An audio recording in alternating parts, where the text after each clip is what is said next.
हमारे बीच में रमाशंकर तिवारी हैं, जो गंगा अभियान कह लें, स्वच्छता अभियान कर लें, उस पर एक संघर्ष करते आ रहे हैं।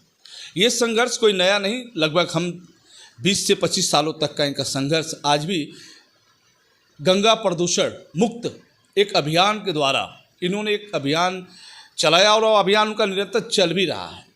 आए दिन रोज़ की बात कर ले, गंगा की सफाई के बाद ये हमेशा स्नान करते हैं और गंगा को स्वच्छ देखना चाहते हैं।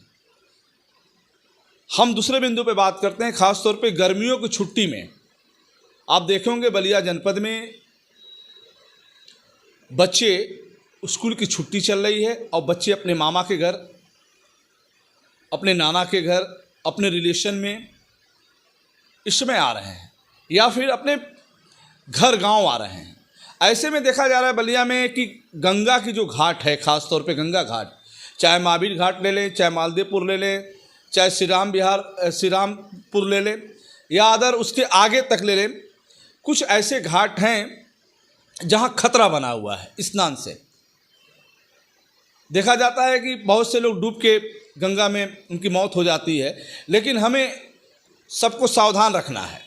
यदि आप गंगा स्नान करने जा रहे हैं तो सबसे पहले आप क्या सावधानी बरतें, उस जगह के बारे में आइए हमसे बात करते हैं। सवाल ये है कि गर्मी की छुट्टी है, बच्चे अपने गांव आए होंगे, तो तमाम बच्चे छोटे छोटे देख रहे हैं कि फैमिली के साथ जा रहे हैं, लेकिन उनके साथ कहीं धोखा हो जा रहा है। जैसे आज ही कल मालदेवपुर में एक हुआ कि परिवार के साथ लोग गए थे, एक बच्चा भी गया था, लेकिन एक अंदाज नहीं मिला, वो डूब के मर गया बच्चा। तो ऐसे में लोगों को किस तरह की सावधानी बरतनी चाहिए?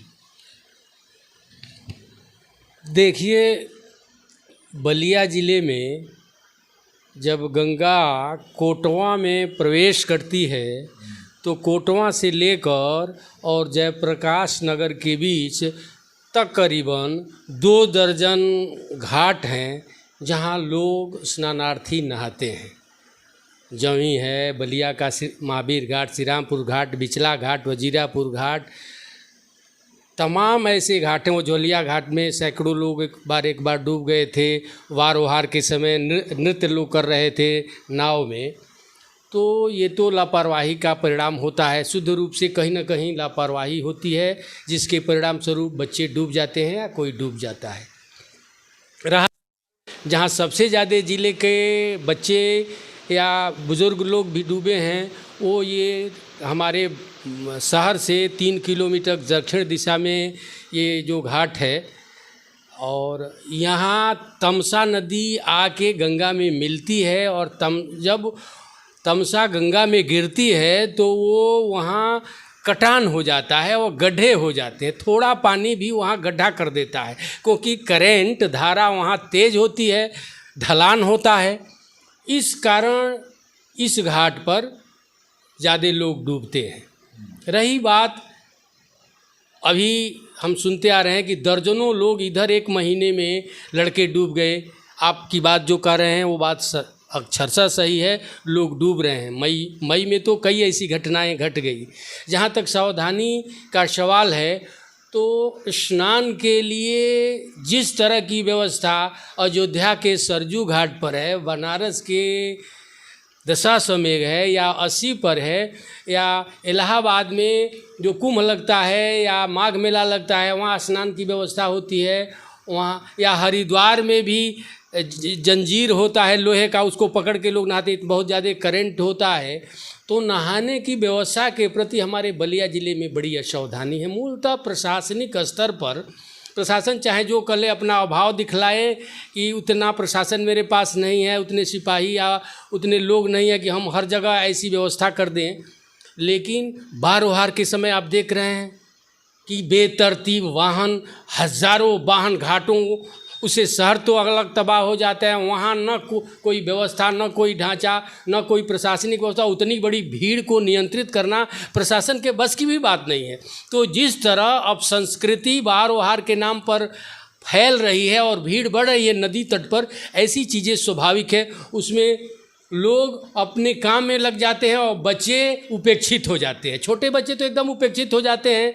कोई बच्चा माँ से अलग हो गया, वो जानती है, वो पूजा पाठ करिए, तब तक लड़का डूब गया। बड़े लोग भी डूब जा रहे हैं, 14 से 16, 20 बरस के लड़के भी अभी अभी कई घटनाएं हुई जिसमें डूब गए। तो इसमें प्रशासनिक व्यवस्था तो एकदम होनी चाहिए, सतर्कता एकदम होनी चाहिए।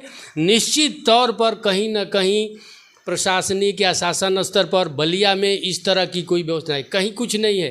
कार्तिक पूर्णिमा पर स्नान होता है, श्री रामपुर घाट पर जरूर पुलिस व्यवस्था करती है, या यहाँ महावीर घाट पर भीड़ को नियंत्रित करने के लिए, गाड़ियों को पास कराने के लिए पुलिस प्रशासन लगाया जाता है। लेकिन जो भीड़ है ये 40 लाख की आबादी बलिया ज़िले की है, और बाहर के ज़िले के लोग भी ये बलिया चले आते हैं, जैसे आजमगढ़ के, मऊ के, जो गंगा करीब है, तो इसमें भीड़ और बढ़ जाती है। 50 लाख लोग की आबादी वाला यह जिला अब हो जाता है। देखिए, रमाशंकर तिवारी ने कहा खास तौर पे कि कोई पक्का घाट न होने के कारण इस तरह की घटनाएं घट नहीं हैं।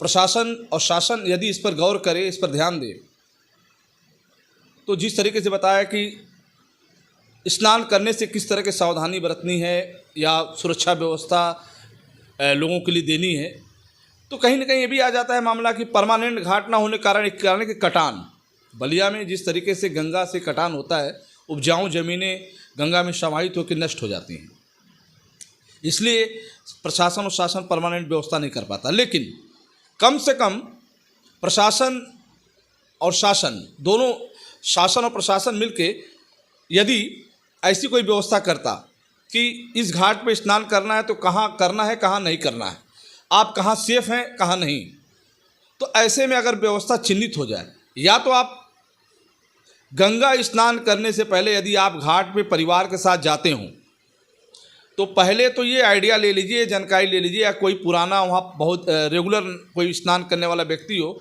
उससे जानकारी ले लें कि हमें कहाँ स्नान करना चाहिए, हम कहाँ सुरक्षित रहेंगे, तो सही जानकारी दे सकता है कि इससे आगे नहीं जाना है, या यहाँ कोई गड्ढा है, सीधे जाएंगे, नीचे चले जाएंगे, तो बचने का उपाय आपको मिल सकता है। लेकिन कभी भी गंगा स्नान करने से पहले घाट पर चारों तरफ निगाह दौड़ा लीजिए।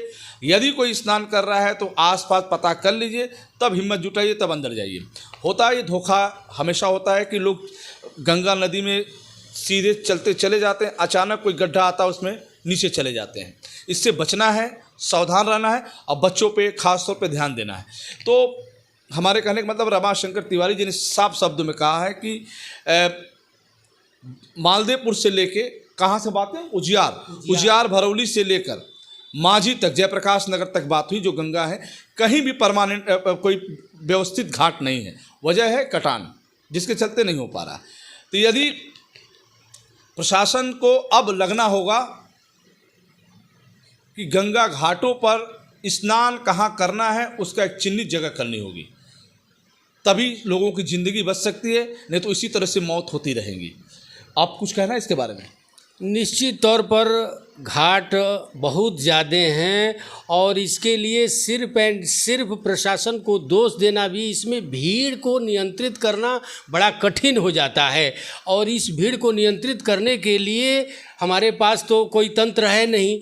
इसमें जो व्यक्तिगत लोग होते हैं, जैसे कोई भीड़ नहीं रहती है, वहाँ भी बच्चे डूब जाते हैं।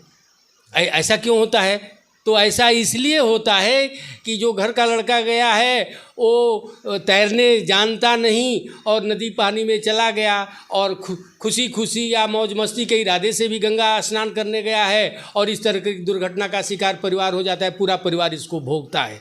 एक मिनट, रमाशंकर तिवारी जी ने कहा कि बच्चों को, उनके परिवार वालों को खुद केयर करना होगा। इसमें प्रशासन क्या कर सकता है? चूँकि जब भीड़ भाड़ नहीं होता तो कुछ बच्चे अपने दोस्तों के साथ निकल जाते हैं, कुछ नए भी हो जाते हैं, कुछ पुराने तैरने के चक्कर में अंदर चले जाते हैं, अचानक गायब हो जाते हैं। तो सावधानी स्वयं बरतनी है, परिवार लोगों को स्वयं ध्यान देना है। जैसा रमाशंकर तिवारी ने कहा कि हाँ, इसमें प्रशासन और शासन की भूमिका बस इतनी ही है कि कम से कम वहाँ कोई बोर्ड लगा दें, एक जानकारी संकेत कर दें, ताकि लोग उस बोर्ड के माध्यम से अपने आप को स्वतः सावधान समझने लगें। और कुछ कहना है आपके बारे में? इस बारे में अब पर्याप्त है इतना। अब इसमें है कि दोनों स्तरों पर सावधानी बरतनी चाहिए, व्यक्तिगत स्तर पर, पारिवारिक स्तर पर और प्रशासनिक स्तर पर, क्योंकि इस सावधानी नहीं रहने के कारण ही इस तरह की घटनाएं घटती है। हमें सावधान रहना है। चलिए, रमाशंकर तिवारी हमारे बीच में थे, फिर हम आपसे जुड़ेंगे। तब तक के लिए इतना ही। देखते रहिए यूपी आजकल। मैं रोशन जायसवाल, नमस्कार।